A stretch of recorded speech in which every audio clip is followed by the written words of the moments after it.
Bab 91, Hanin hamil. Hanin sampai tepat di depan rumah adik James. This is his horse. To address.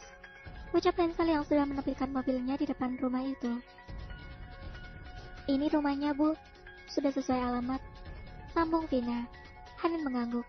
Baiklah, ayo kita masuk. Hanin keluar dari mobil itu ditemani Fanny. Namun Hansel hanya menunggu di dalam mobil. Hanin perlahan mendekati rumah itu.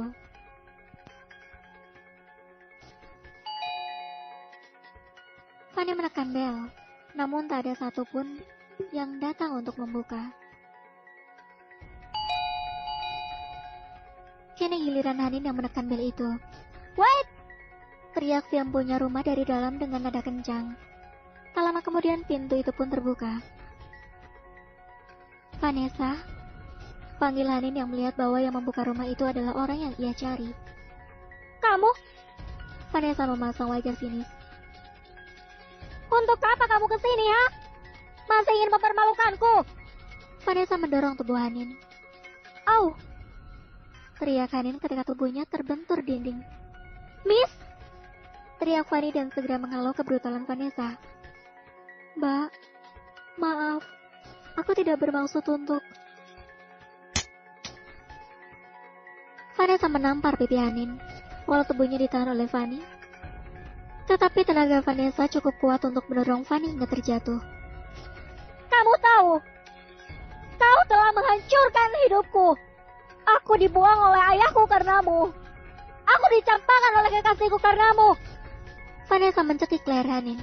Hanin menggeleng-gelengkan kepalanya, sembari menahan cekalan tangan Vanessa yang tengah menekan lehernya. "Miss, lepaskan!" Fanny menarik kedua tangan Vanessa agar cekalan itu terlepas. "Hansel!" teriak Fanny untuk meminta bantuan pada driver itu. Hansel tak mendengar teriakan Fanny, karena ia menggunakan earphone yang tersumpal di kedua telinganya. Dan kebetulan di rumah itu pun hanya ada Vanessa seorang. Pemilik rumah sebenarnya sedang tidak berada di sana. "Hansel!" teriak Fanny lagi, namun Hansel tak kunjung datang. "Miss, please, don't be like this," ucap Fanny frustasi, melihat Vanessa seperti orang kesetanan setelah bertemu istri bosnya itu. "Van, aku datang untuk meminta maaf padamu," ucap Hanin. Sementara Vanessa berhasil didekat erat oleh Fanny dari belakang. Tubuh Vanessa memang jauh lebih tinggi dibanding Fanny, sehingga Fanny sedikit kewalahan untuk menghalau tubuh itu. "Pelakor! Jalan! Wanita tidak tahu diri!" Vanessa terus mengumpat. "Aku datang ke sini hanya untuk mengatakan bahwa..." "Diam!" teriak Vanessa. Ia kembali berontak dan mendekati Hanin. Hanin yang tidak lagi terimpit dinding itu mencoba menjaga jarak dari Vanessa.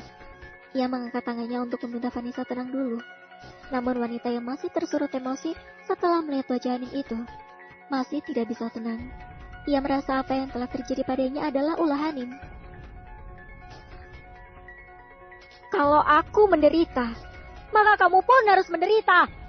Hanin kembali didorong oleh Vanessa. Dorongan Vanessa kali ini cukup kuat, hingga tubuh Hanin terkena kursi dan terbentur meja teras yang ada di sana. Hanin pun terjatuh duduk di lantai. "Bu!" teriak Fanny yang langsung menghampiri Hanin. "Au! Ah!" ringis Hanin karena kali ini ia terjatuh cukup keras. "Miss, tidak apa?" tanya Fanny yang membantu Hanin berdiri. Hanin mengangguk. "Ya, tidak apa. Ya, sebaiknya kita pergi dari sini.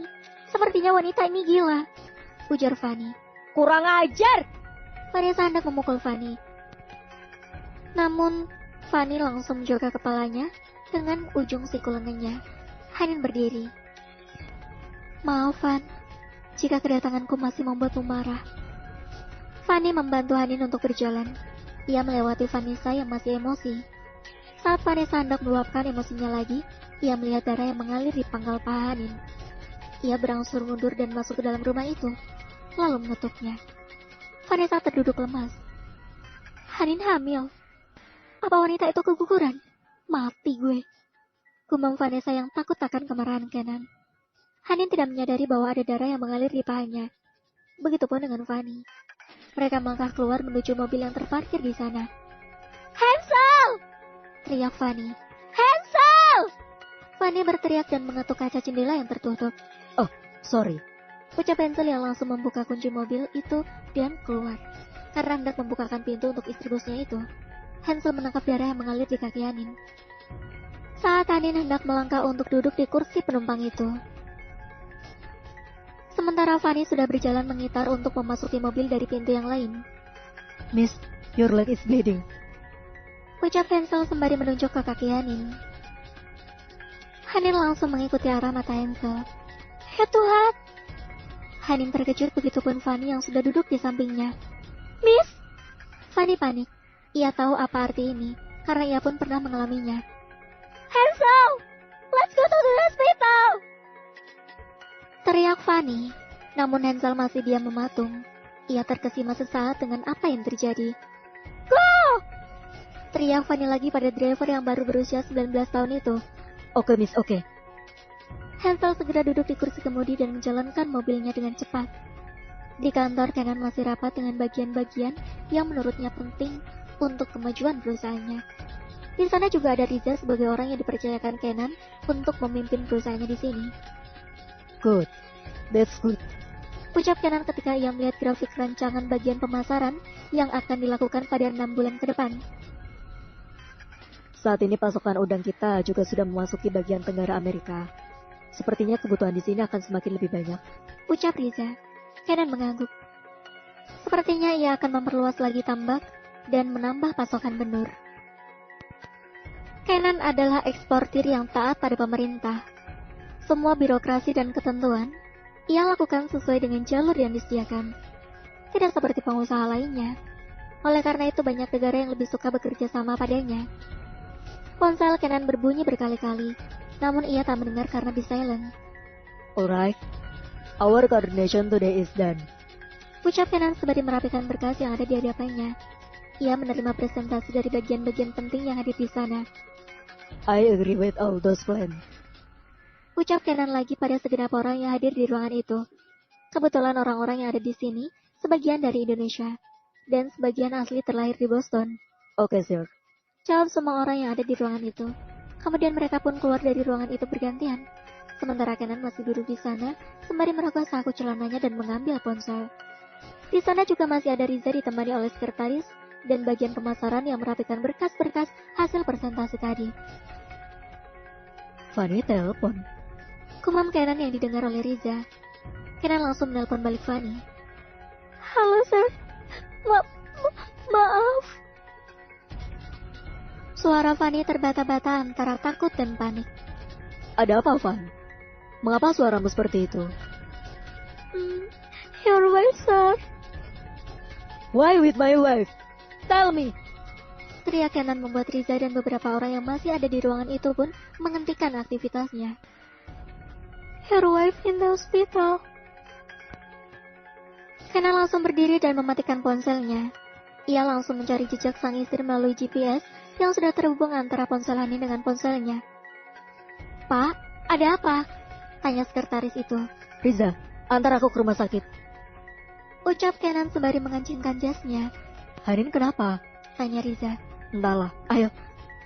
Kenan keluar ruangan itu dengan panik dan langkah yang tergesa-gesa, diiringi oleh Riza di sampingnya. Bab 92. Memberi efek jerah. Kenan berjalan cepat menelusuri lorong untuk menemui istri tercinta yang sedang terbaring lemah di sana. Riza pun membuntuti langkah pria pemilik perusahaan tempatnya bekerja. Kenan melihat Vina dan Hansel yang tengah berdiri di depan ruangan itu. Vina dan Hansel pun langsung berdiri tegap melihat bosnya yang menghampiri dengan wajah menyeramkan. Bagaimana keadaan istriku? Tanya Kenan pada Vina. Apa yang terjadi dengan istriku? Mengapa dia bisa berada di sini? Vina tampak pucat. Maaf, sir. Saya sudah berusaha, tapi perempuan itu sangat liar. Perempuan? Tanya Kenan bingung. Memang kalian kemana? Kenan menatap tajam ke arah Vina dan Hansel bergantian. Pintu ruangan itu pun terbuka, dan berdiri seorang wanita parubaya menggunakan jas putih. Kenan pun langsung menghampiri wanita parubaya berjas putih itu. How is my wife? Tanya Kenan. It is almost hopeless. But now everything's fine. Cowok wanita parubaya berjas putih itu dengan menunjuk ke arah Hanin yang tengah berbaring di tempat tidur pasien yang berada di dalam ruangan itu. Kenan semakin tidak mengerti apa maksud perkataan dokter itu. Siapa yang hampir tidak tertolong? Istrinya mengalami kecelakaan kah? Kalian mengalami kecelakaan? Tanya Kenan pada Vina. Vina langsung menggeleng, begitupun Hansel. Pria itu ketakutan melihat wajah Kenan yang menyeramkan. Dan dia mengikuti setiap gerakan Vina, karena ia tak mengerti jika Kenan dan Vina sedang menggunakan bahasa yang bukan bahasanya. The baby is in your wife's stomach. Ucap dokter itu lagi dengan senyum. Baby? In my wife's stomach? Tanya Kenan tak percaya bahwa ada bayi di dalam perut istrinya. Dokter itu pun mengangguk dengan senyum, melihat ekspresi Kenan yang semula menyeramkan menjadi innocent. Kenan melihat ke arah Riza dan dokter itu bergantian. Congratulations, Ken. Akhirnya kamu akan menjadi seorang ayah. Riza menepuk bahu Kenan dari samping. Dokter itu pun mengangguk. She is only 4 weeks old. Kenan terkejut. Ia menutup mulutnya yang menganga karena bingung untuk mengekspresikan kegembiraan ini. Kemudian dokter itu menjelaskan kondisi Hanin yang lemah karena benturan di perutnya. Untung saja Hanin segera mendapatkan perawatan. Jika terlambat, maka bayi itu pun tidak selamat. You get to see your wife. Kata dokter itu lagi memperbolehkan Kenan melihat istrinya. Congratulations. Dokter itu menepuk pundak Kenan dan pergi. Kenan memasuki ruangan itu diikuti oleh Riza, Vina, dan Hansel. Kenan perlahan mendekati istrinya, hingga tepat berada di depan wajah Hanin. Ia melihat wajah Hanin yang tampak tertidur pulas. Wanita itu masih belum sadarkan diri. Aku akan menjadi seorang ayah, sayang. Tangan Kenan terangkat untuk mengelus wajah itu. Bibirnya tak henti mengulas senyum. Namun sesaat ia teringat perkataan dokter tadi tentang benturan di perut Hanin. Ia pun menoleh ke arah Vina dan Hansel. Ceritakan apa yang terjadi, Vin. Tanya Kenan kepada dua orang yang sudah Kenan amanahkan untuk menjaga istrinya tercinta. I was asked search for this address. Hansel mengulurkan ponselnya pada Kenan. Ketika perjalanan mencari rumah paman Vanessa, ia memang menggunakan Gmap. Kenan menerima ponsel itu dan melihatnya. Alamat rumah itu memang alamat yang ia kenal. Sewaktu masih bersama Vanessa dan mengunjungi kota ini, ia memang selalu mengunjungi rumah itu. Uncle Wilson. Gumam Kenan. Siapa Uncle Wilson? Saudaramu? Tanya Riza. Kenan menggeleng. Itu paman Vanessa. Vanessa? Kini Riza yang terkejut. Ia tidak tahu bahwa kerabat dekat Vanessa tinggal di kota yang sama. Lalu Vina menjelaskan kronologis kejadian itu. Ia pun menceritakan bagaimana Vanessa secara brutal menampar dan mendorong Hanin. Kemudian, Vina juga menyalahkan Hansel karena tak membantunya. Padahal ia sudah berteriak meminta tolong pada pria muda itu. I'm sorry. I did not hear. Jawab Hansel takut. Because I using earpiece. Hansel memberi alasan mengapa ia tak membantu Hanin dan Vina saat mereka berseteru di dalam sana. Kenan kesal. Lagi-lagi Vanessa membuat ulah pada Hanin. Dan ia pun kesal karena Hanin tidak meminta izin padanya untuk menemui mantan tunangannya itu. Vanessa? Vanessa ada di sini kan? Dia tinggal di kota ini? Tanya Riza membuat Kenan semakin pusing. Ya. Kenan mengangguk dan kembali menatap Hanin. Untung saja bayiku masih selamat. Jika tidak, Vanessa juga tidak akan selamat. Dan bayimu mungkin akan lahir di penjara. Ucap Kenan sinis. Bayiku? Tanya Riza bingung. Ya, bayimu. Vanessa hamil dan dibuang oleh ayahnya ke sini untuk tinggal bersama pamannya hingga dia melahirkan. Dan Hanin ingin menyatukan kalian. Tapi Vanessa tidak melihat itikat baik istriku. Kenan menjelaskan panjang lebar pada Riza. Mata Riza berkaca-kaca. Ia tak menyangka akhirnya benih yang ia tanam berhasil. Ia pun tersenyum. Kenan melirik ke arah Riza. Sekarang kau bisa tersenyum, karena istri dan calon anakmu selamat. Maaf Ken, aku tahu Vanessa memang seperti itu. Riza mendekati Kenan. Tapi aku tetap akan membuat efek jerah pada wanitamu. Riza hanya pasrah.